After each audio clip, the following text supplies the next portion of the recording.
Il y a toujours un moment dans une entreprise où tout se joue. Une rencontre, un échange, un signal faible qu'on capte ou qu'on rate. Bienvenue dans Autour d'un café, le podcast où l'on parle recrutement autrement. Je suis Floriane, fondatrice de Prisma Nova. Et je suis Stéphanie, consultante en recrutement chez Prisma Nova. Ensemble, on vous partage notre vision d'un recrutement plus humain, plus attentif et surtout plus authentique. Parce que derrière chaque CV, il y a une histoire. Et derrière chaque entretien, un moment clé qui peut changer une trajectoire. Ici, on décortique ces moments-là. Les signaux faibles, les silences qui en disent long, les bonnes pratiques qui transforment une rencontre en vraie décision. Que vous soyez recruteur, dirigeant, candidat ou simplement curieux de comprendre ce qui se joue vraiment dans un processus de recrutement, bienvenue sur notre podcast. Aujourd'hui, on parle d'un sujet qui fait mal. Pourquoi perd-on nos meilleurs talents ? Pas les moins performants, pas les profils moyens, mais ceux qu'on voulait garder. Et le pire, c'est que dans la majorité des cas, leur départ n'est pas une surprise. Les signaux étaient là.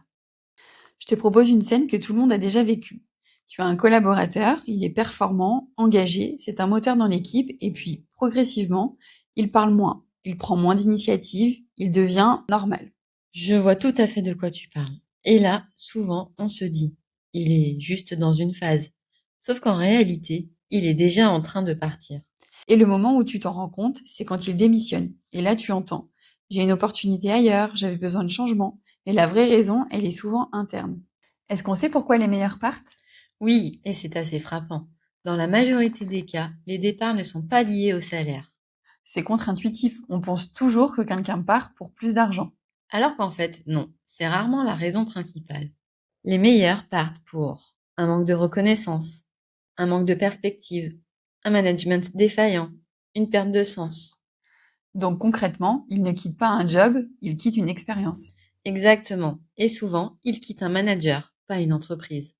Ce qui est paradoxal, c'est qu'on perd surtout ceux qui ont le plus d'options. C'est ça. Les meilleurs talents ont 3 caractéristiques.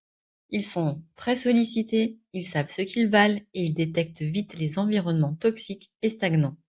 Donc ils tolèrent moins l'inaction, le manque de clarté et l'absence de vision. Oui, et surtout, ils anticipent. Ils ne restent pas dans une situation qui ne leur apporte plus rien. Là où un profil moyen va subir, un top talent va partir. Allons dans le concret. Quelles sont les vraies raisons ? D'abord, je dirais le manque de reconnaissance. C'est la première cause. Pas forcément financière, mais un manque de feedback, un manque de valorisation et peu de visibilité sur l'évolution de carrière. Donc le collaborateur se dit, je donne beaucoup, mais ça ne change rien. Alors qu'un top talent a besoin de progression. Si tu ne lui montres pas la suite, il va la chercher ailleurs.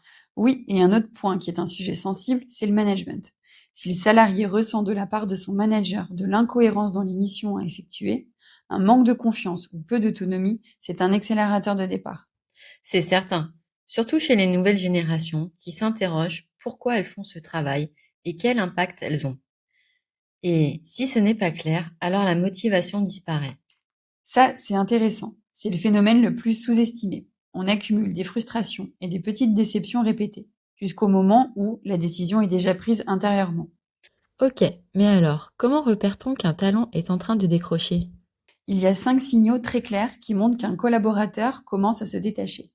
Il prend moins d'initiative, son énergie baisse, il se désengage en réunion, il donne moins de feedback et son attitude change progressivement. Même s'ils sont souvent ignorés, ces signaux apparaissent généralement tôt. On les interprète souvent comme une simple baisse de motivation ou une période de fatigue, alors qu'ils sont en réalité les premiers indicateurs d'un désalignement plus profond. Revenons à un point business. Perdre un top talent, ça coûte combien concrètement ? C'est énorme parce qu'on ne perd pas seulement une personne, on perd tout ce qu'elle génère autour d'elle. La performance, la dynamique d'équipe, le savoir et bien sûr le coût de remplacement. Et il y a aussi l'effet domino. Un top talent, ça tire les autres vers le haut. Exactement.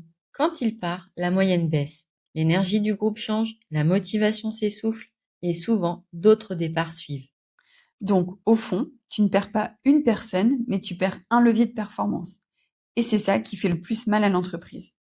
Bon, mais concrètement, on fait quoi ? Si on devait résumer, il y a 3 leviers clés pour retenir un talent. Oui, 3 leviers simples, mais fondamentaux. Le premier, c'est donner de la visibilité, une trajectoire claire, une évolution possible. Un collaborateur doit savoir où il va. Sinon, il finit par regarder ailleurs. Exactement. Et ça ne veut pas forcément dire une promotion tous les 6 mois, mais au moins une perspective, une direction. Le deuxième levier, c'est manager, vraiment. Pas juste piloter les objectifs, mais créer une relation de confiance, donner du feedback régulier, encourager l'autonomie, reconnaître les efforts. Oui, le management, c'est un acte au quotidien. Ce n'est pas une réunion mensuelle ou un entretien annuel. Et justement, le troisième levier, c'est reconnaître en continu. Pas une fois par an, mais dans le quotidien. Un mot, un geste, un merci, ça change tout. Donc, retenir un talent, ce n'est pas une action ponctuelle. C'est une expérience continue, une attention de tous les instants. Si on résume, les meilleurs talents ne partent pas par hasard, ils partent rarement pour l'argent et très souvent, ils avaient déjà décroché bien avant. Et surtout, un talent ne quitte pas une entreprise en un jour. C'est une réflexion qui dure sur des mois. Donc la vraie question, ce n'est pas pourquoi il est parti, mais à quel moment on l'a perdu. Et vous, avez-vous déjà vécu cette situation? Merci d'avoir partagé ce moment avec nous. Si cet épisode vous a donné envie de regarder le recrutement autrement, vous êtes déjà sur le bon chemin. Pour continuer l'aventure, suivez-nous sur les réseaux, partagez le podcast autour de vous et laissez-nous votre avis. C'est ce qui nous aide à faire grandir ces conversations. On se retrouve très vite dans Autour d'un café. Et souvenez-vous, un bon recrutement commence toujours par des vraies rencontres.